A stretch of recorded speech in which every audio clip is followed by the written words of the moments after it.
Hello friends, Bharat বনাম ইংল্যান্ডের মধ্যে 5 ম্যাচে টি-20 ম্যাচ শেষ হওয়ার পর এবার 3 ম্যাচের ওডিআই শুরু হতে চলেছে, যেটা আগামীকাল থেকে দুপুর 1টার সময় নাগপুর স্টেডিয়াম থেকে খেলা হবে। এর মধ্যে বিসিসিআই ইন্ডিয়ান স্কোয়াড ঘোষণা করেছে ইংল্যান্ডের বিরুদ্ধে ওডিআই ম্যাচের জন্য। আজকে আমরা এই ভিডিওর মাধ্যমে জানবো বিসিসিআই কোন কোন প্লেয়ারগুলি সিলেক্ট করেছেন ইংল্যান্ডের বিরুদ্ধে খেলার জন্য।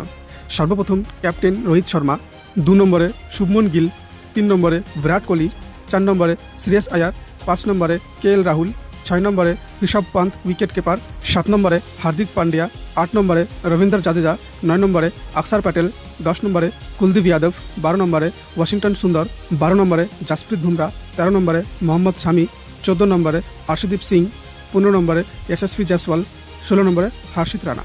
সো ফ্রেন্ডস, বিসিসিআই এই 15টি প্লেয়ারকে চুজ করেছে ইংল্যান্ডের বিরুদ্ধে খেলার জন্য।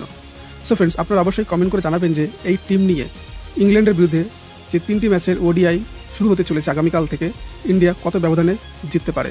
এবং এর সঙ্গে সঙ্গে আমরা সবাই জানি 5টি টি-20 ম্যাচের মধ্যে 4-1 ব্যবধানে ইন্ডিয়া সিরিজটি জিতে নিয়েছে। সো ফ্রেন্ডস, ভিডিওটি যদি আপনাদের ভালো লাগে অবশ্যই লাইক ও কমেন্ট করে জানাবেন এবং চ্যানেলটি সাবস্ক্রাইব করে পাশে থাকবেন। আজকের মতো এটুকুন, আবার দেখা হচ্ছে নেক্সট ভিডিওতে। Bye bye.